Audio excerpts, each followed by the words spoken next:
drop to Acts 4. Let's do Acts 4:13. This has to do with Peter and John. Acts 4:13. And now when they saw the boldness of Peter and John, can someone say, God, may my boldness be visible? Yeah. You see, when someone is bold when they are drunk, we can tell that their boldness is coming from somewhere. So they saw the boldness of Peter and John and perceived that they were uneducated and untrained men. And they marveled, full stop. Meaning, boldness can be derived from education. Those of you who've been educated in any field of endeavor, there's a confidence, there's a boldness in which you step out based on the education you have received. Then they made a comment that they were untrained. There is a level of boldness that comes by way of boldness. Your timidity stops today. Get some training. Can you tap yourself and say, I'll get some training? I'll get some training. Sometimes we walk in intrepidation all because we are not trained. David would make a comment, train my hands, teach my fingers to fight. Show me how to use what I have. Train me. So they noticed that these two guys had boldness that was not coming from education or training. That means there is somewhere this boldness is emanating from. Boldness comes from various quarters, but this boldness, they made this statement and they realized, I don't know how long it took them to realize, but they realized that they had been with Jesus. Now, watch this with clarity of mind. Jesus must have acted boldly. Jesus must have done everything with boldness.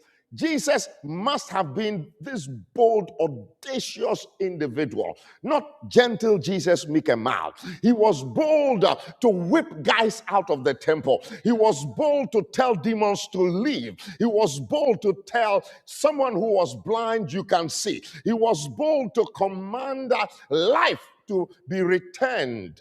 He was bold to stand in front of a tomb that was 4 days holding a dead body. Everybody said by this time he is smelling. By this time, culturally, they knew that, in their cultural context, they assumed that the spirit of an individual hovered around the first 3 days. But on the fourth day, kaput. No chance. He stood there and he called a dead man. Oh, I pray that you have the boldness to call life. So can we wake up to whom we serve? When Paul writes, to whose I am and whom I serve. That's why Daniel will say, you know what, you can make whatever laws you want to make. I'm not bowing to nothing. You were not even in diapers when I trusted the God. I'm talking about the king who signed the edict. He says you were not even in diapers when I submitted myself to him and I saw how we were in school.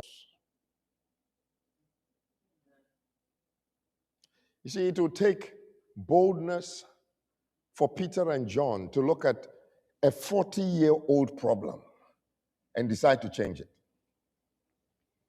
I send you out that no problem is too old. No challenge. This has become 40 is the number of a generation. It's become, if you please, generationalized. That means it is set in stone. There is nothing, it is, over the 30 to 40 years, it has become stable.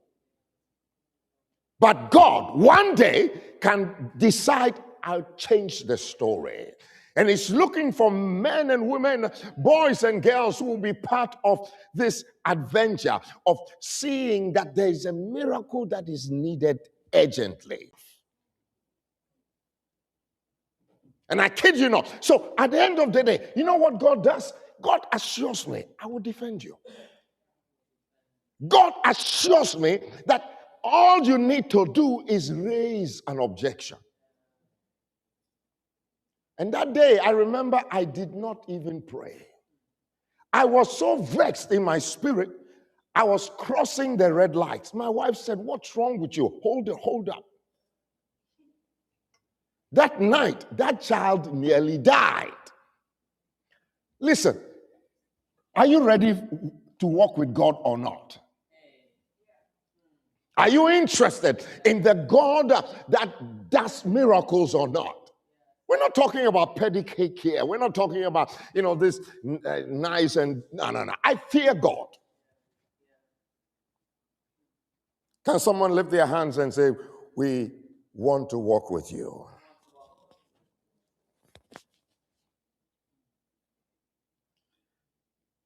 So now when it comes to miracles that come from God, we're talking about the God class.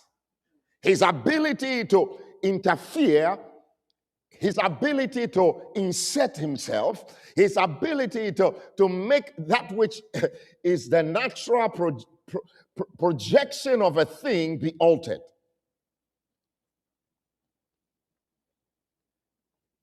We're talking about his ability not to be stopped by natural or human limitations. Nothing stops him. And there is nothing too hard for him. It may be hard in my mind to conceive it, but it's not a big deal. The angel said to Mary, "With God, nothing is impossible." He made Mary understand that I'm coming from the presence of God, and with him, there's nothing. We've watched, we've looked, nothing stops him. And in our devotion this morning, I like the line where the verse after it says, "This light thing." Or other versions will say, "This is a simple matter." I wish you were on the line this morning. Simple matter. With God, it's simple. Now, the LEB translation says this, "And since this is too trivial in the eyes of Yahweh," it's too trivial. The things that we think are mighty, they are trivial to him. He can do it without blinking.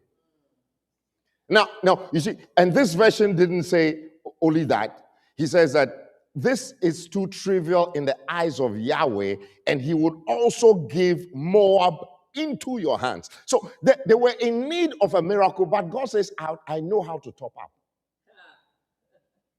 I give you the extra. Oh, haven't you read Ephesians 3:20?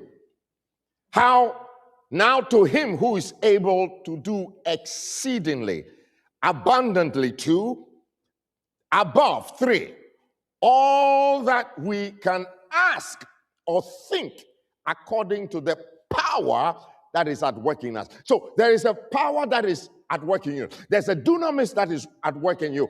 But based on the workings, now you have 3 stages. So I don't care how low the workings of God are. Listen, there is an upgrade. He will come in and do exceedingly above that one. He will come in and do abundantly above that one. He will come and top it up. So whatever level you are, I came to say to you, there's a miracle that will fit your size.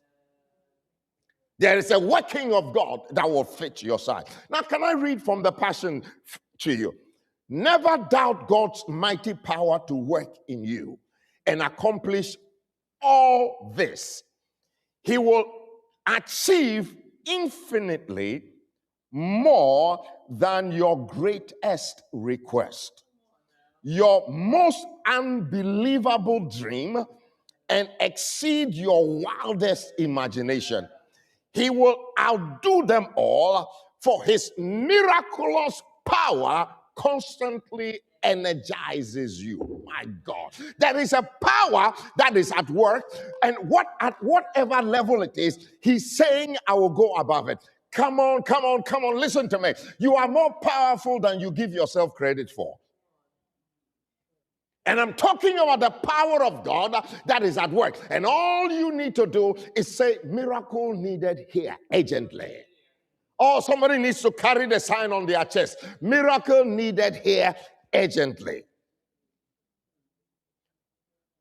So in this season, I want to encourage us. Let's look through our word. Let's find the miracles. Let them encourage us. Let our senses be sensitized to the fact that we are hanging out with a miracle God.